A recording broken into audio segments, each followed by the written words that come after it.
I'm making this video a bit backwards because I've already done the work I'm going to show you, but I didn't expect it to be this good, so I weren't going to make a video, but the result's so big it needs to be known. As you'd hopefully have seen in the earlier videos, I've been having boost control problems with the car, mostly the fact that the boost drops off at high RPM. Getting rid of the electronic boost controller and going to the manual one helped a fair bit, but it's not perfect. And one of the things I thought it may be was a weak actuator, but it's got an uprated actuator, but that doesn't necessarily mean it's not weak. So it's one of them really, but I'd not checked anything else yet. What it was doing was going from 15 and then dropping down to sort of 13 or so at high RPM. Then obviously I'm pretty new to these engines, so I don't know them that well, but I looked at the pipework and tried to work out where everything went, and I realised the idle speed control valve, which is under the throttle body, gets its air originally from the turbo inlet pipe, as in pre-turbo, and it's like that on all 3S-GTEs. But to me that's really stupid, because in my experience at least, no idle speed control valve can fully seal, which means on boost that will leak boost. What most turbocharged cars do is the idle speed control valve gets air from the boost pipes, so while even if it don't seal, it doesn't matter, because at worst the air's just going round and round. There's no boost leak at all.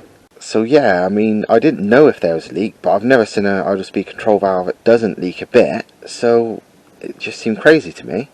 I looked on the forums and asked people and got no response, so I'm guessing it's not a normal thing the 3S-GTE guys do. They probably have no idea, but it sounded a good idea to me, and I never listen to anybody anyway. I just do what I think's right, so I did it. I mean, a boost leak, it's not just not getting enough boost, which is what I was having.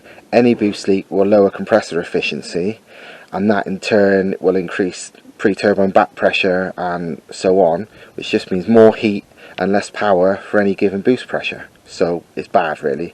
This is why you want no boost leaks at all and the most efficient setup you can.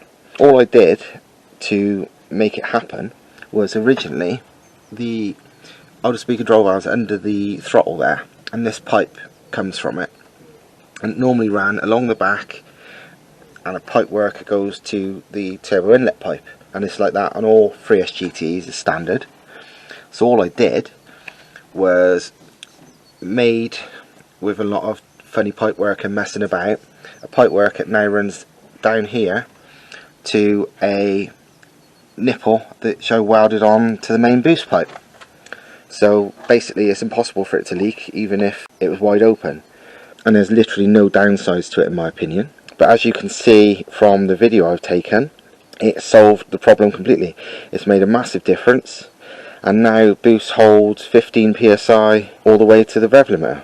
I'm going to need to either add some fuel or turn the boost down a bit, because it's now running a little bit leaner than I would like. Start seeing low 12s, which I'd prefer in the 11s, without changing anything else. So the turbo's working the same, the boost controller hasn't been touched, everything, but the boost is now sort of 2 to 3 psi higher at high RPM than it was before, and that's purely because that idle speed control valve was clearly leaking a bit at high boost.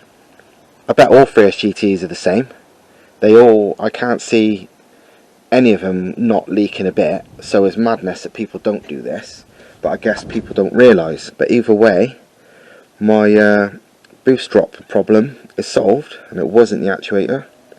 Anyone else who's got a car similar to this, where the idle valve sucks from atmosphere, and you've got a boosted engine, you'll be mad not to plumb it back into the boost pipe somewhere, because basically you're losing boost and losing efficiency, which is losing power, losing reliability and increasing heat. So get it done and enjoy the rest of the video.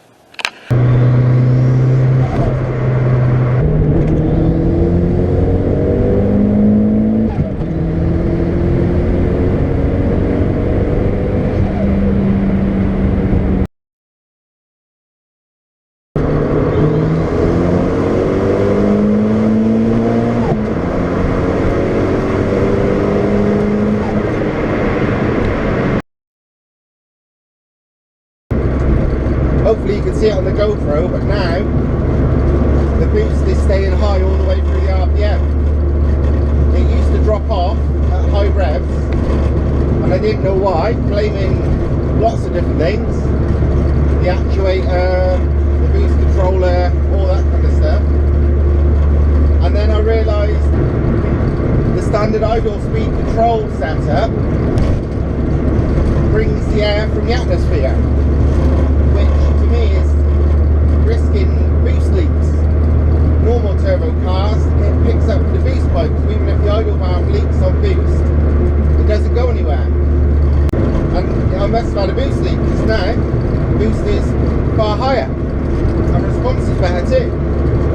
Because the thing is with boost, it's not just how much it holds, but if it's leaking it lowers compressor efficiency, so it's not as fast even at the same boost. Because if you lower compressor efficiency, the turbo's working harder, there's more back pressure, there's everything. So for any given boost pressure, with a more efficient turbo, as in one with no leaks for example, it should be faster.